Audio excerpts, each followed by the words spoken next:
Ağlamış aynan, ağlamış aynan.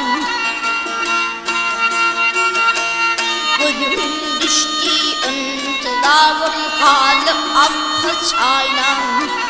Beni yetirdi oğlasım, ağlamış aynan.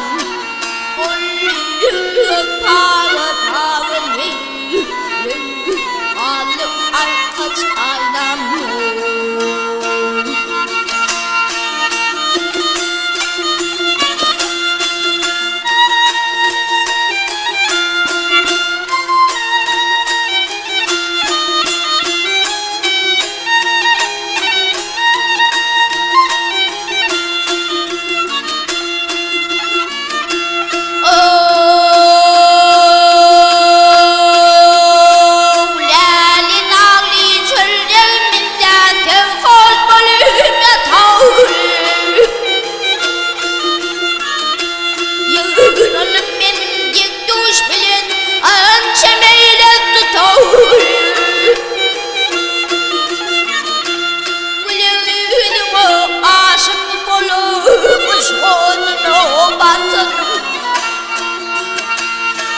Ağlaman neylerim, kaldı o vatanım.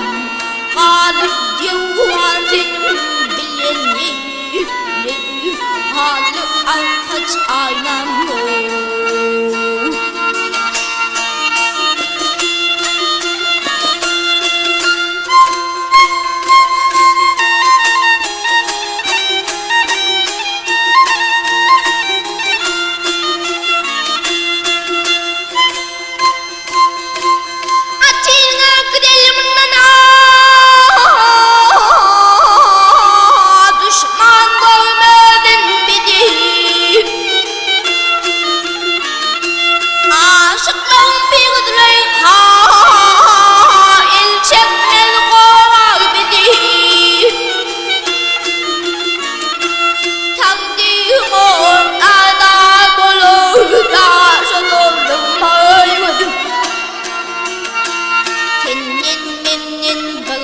Kalsın sen için çalım sadım, sadım sana kurban olsun yürü.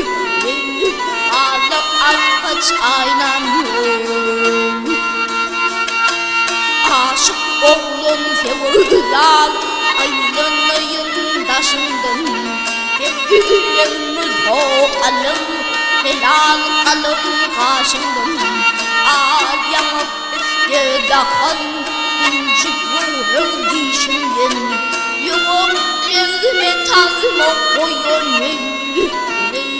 gecelerdir yaşamdım. Yüreğim pağı pağı ağlı arkaç aynam yok.